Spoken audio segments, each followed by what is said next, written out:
देखो अभ्यास कौन सा है? 5 का कौन सा सवाल है? तीसरे का पहला सवाल। सवाल बोलो। x square plus x 1/4। ये जो 1/4 आ गया है, इसी से आप लोगों को डाउट होगा। इसका एक सरल तरीका बता रहे हैं। सबसे पहले उसको समझिए, फिर एक दूसरा तरीका, दोनों समझिए। जो समझ में आता है वो यूज करना, और उसी तरीके से अगले के सवाल बताए जाएंगे। सबसे पहले है कि इसके नीचे क्या है? बटे 1 है, इसके बटे क्या है? 1 है। इसका मतलब हम अगर लघुत्तम 4 ले लेते हैं, लघुत्तम नीचे यहाँ 4 है, इसलिए हम 4 ले लेते हैं, तो ये क्या हो जाएगा? 4x स्क्वायर प्लस ये भी 1 है, ये भी क्या हो जाएगा? 4x plus 1। लघुत्तम लेना पता है ना? जब ये लघुत्तम हो गया तो इसके हर से इसमें भाग दिया जाएगा। 1 का भाग दिया 4, बाढ़ जाएगा नहीं, 1 चौके 4, जो बाढ़ जाएगा उसके अंश से गुणा कर दिया जाएगा 4x स्क्वायर प्लस प्लस उसी तरह 1 का भाग दोगे 4 में, बाढ़ कितना जाएगा? 4 का अंश से गुणा करोगे 4x प्लस 1। ये हो गया। अभी ये क्या करना है?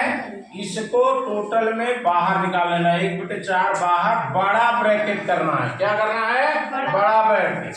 इसको अंदर पूरा लिख देना, 4x square plus 4x plus 1। कोई फर्क पड़ा? कोई फर्क नहीं पड़ा। सिर्फ इसका जो बटे 1/4 था उसको बाहर निकाल दिया। अब देखो ये क्या आपका व्यंजक हो गया। इसमें देखो सबसे पहले इसको देखो, 4x स्क्वायर गुणा कितना है? 4। जो आप हल करते हो उसको साइड में भी ऐसे हल करना है, तब पता चलेगा कि आपने किया क्या है। एग्जामिनर को तब पता चलेगा कि आपने किया क्या है। 4 और c का गुणा 1, x स्क्वायर का गुणा और c का गुणा कितना हो गया? 4। कितना हो गया? 4। 4 के 2 पार्ट करने हैं, जिसका योग कितना है? 4। क्योंकि यहाँ पे धन है ना, c से पहले धन है इसलिए योग, तो ये 4 को हम 2 गुणे 2 कर देंगे, और 4 बराबर 2 धन 2, यानी इस 4 की जगह हम 2 धन 2 लिख देंगे। अब इसको सेम बढ़ाते चले जाओ, बराबर 1/4 बड़ा ब्रैकेट, इसके बाद इसको 4x स्क्वायर धन, इस 4 की जगह 2 धन 2 छोटा कोष्टक करके ये x का गुणा करके धन 1 कर दिया। स्टेप बाय स्टेप गणित में बढ़ते जाओ, कोई फर्क नहीं पड़ता। आपको हल का सोचने की जरूरत नहीं है, आप एक एक स्टेप बढ़ते चले जाओ। फिर हमने बराबर किया 1/4, इसको 4x स्क्वायर सेम प्लस इसका 2 में x का गुणा करो, कितना आ जाएगा? 2x। फिर ये धन है, कोष्टक के अंदर धन है तो कोई फर्क नहीं पड़ेगा, धन ही होगा। इसका गुणा इसमें करो, क्या हो गया? 2x। फिर ये धन क्या है? 1 हो गया ये, ठीक। अब इसको सेम रहने दो, 1/4, ये कोष्टक कर दो, ये 2 होगा और ये 2 होगा, जोड़ा बनाना है। इसमें 4 है, इसमें 2 है, तो 4 को हम लिख सकते हैं 4 बराबर 2 गुणे 2, और वो 2 है, 1 2 कॉमन ले लो। क्या कर लो? कॉमन। कॉमन माने उभयनिष्ठ। उभयनिष्ठ माने जो संख्या उसी में है और उसी संख्या में दूसरे में भी है। ये हो गया 2 कॉमन ले लिया, x यहाँ है, x स्क्वायर यहाँ है, तो छोटी घात कॉमन लिया x, छोटा कोष्टक, इसका भाग इसमें तो क्या हो जाएगा? 2x, और ये प्लस है। अब यहाँ पे क्या हो? इसका 2x भाग दो, कितना जाएगा? 1 कोष्टक बंद। अब ये धन है। अब देखो मैंने बताया है कि ध्यान देना, जो संख्या यहाँ आएगी वही संख्या यहाँ आएगी। ये 2x प्लस 1 है, ये 2 प्लस x1 है, इसका मतलब 1 कॉमन हो गया। और कोष्टक में ये लिख दो, 1 का भाग इसमें दोगे 2x प्लस 1 का भाग दोगे 1 कोष्टक बंद। समझ में आ गया? और ये बड़ा कोष्टक हमने लगा दिया। अब देखो इसको यहाँ आ जाओ, 1/4 बाहर है, 1/4 बड़ा कोष्टक, इन दोनों में क्या कॉमन है, कौन बताएगा? 2x प्लस 1 एक कोष्टक। दूसरा कोष्टक, अगर 2x प्लस 1 इसमें से चला गया तो इसमें क्या बचा? 2x और ये प्लस है, क्या है ये? प्लस है ना, ये प्लस, ये बचा प्लस। इसमें से 2x प्लस 1 चला गया तो क्या बचा? 1। ये बड़ा कोष्टक बंद। अब देखो ये और ये सेम है, 1/4 बड़ा कोष्टक 2x प्लस 1 होल स्क्वायर बड़ा कोष्टक बंद, बड़ा कोष्टक बंद। अब इसको हम सीधे सीधे लिख सकते हैं 1/4 2x प्लस 1 का स्क्वायर। ये एक इसका उत्तर हो गया। समझ में आया? और दूसरा तरीका भी शिक्षा बता दें। हाँ, तो इसको मिटाना पड़ेगा, तो नोट करोगे ना? नोट किए? चलो दूसरा तरीका हम बताते हैं भी।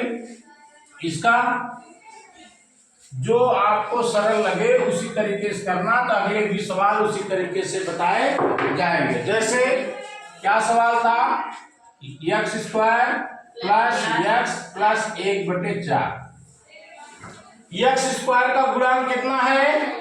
1 और c की जगह कितना है? 1/4। इसका गुणा करो, कितना आएगा? 1/4। अब इसमें ऊपर का नीचे का क्या करना है? आपको अलग करना। जैसे 1/4 को हम लिख सकते हैं, 1/4 को 1/2 गुणे 1/2। क्यों? ऊपर का गुणा होता है, नीचे गुणा होता है। 1 करना 1, 2 दूनी 4। और देखो 1/2 धन 1/2 बराबर कितना होगा? 1। यानी जो ये है धन, ये धन है, इसके दो पार्ट जो हो रहे हैं 1/4 के, जोड़ने पर 1 आना चाहिए। अब देखो ये हो गया x² धन, यहाँ 1 है, क्या है? 1 की जगह हम क्या लिखेंगे? कोष्टक में 1/2 धन 1/2 और कोष्टक के बाहर x धन 1/4। समझ में आ गया? नहीं समझ में आ? फिर समझो, x² का गुणांक 1 और c का जो है 1/4, दोनों का गुणा किया 1/4।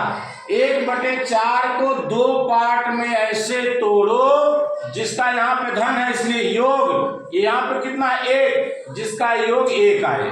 तो हमने 1/4 को दो पार्ट में तोड़ दिया, 1/2 गुणे 1/2 और 1/2 धन 1/2, यानी आधा जोड़ो, कितना आएगा? 1। तो इस 1 की जगह मैंने 1/2 धन 1/2 लिख दिया।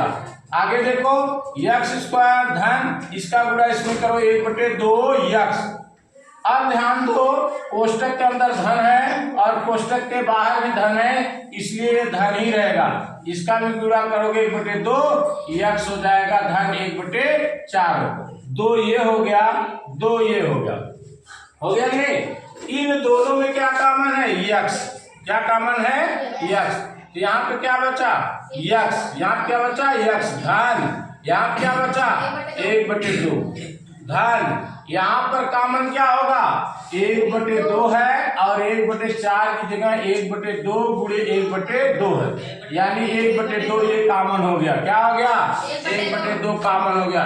यहाँ पर x 1/2 कॉमन हो गया, यहाँ बचा x धन और 1/2 ये निकल गया, तो यहाँ क्या बचा? 1/2।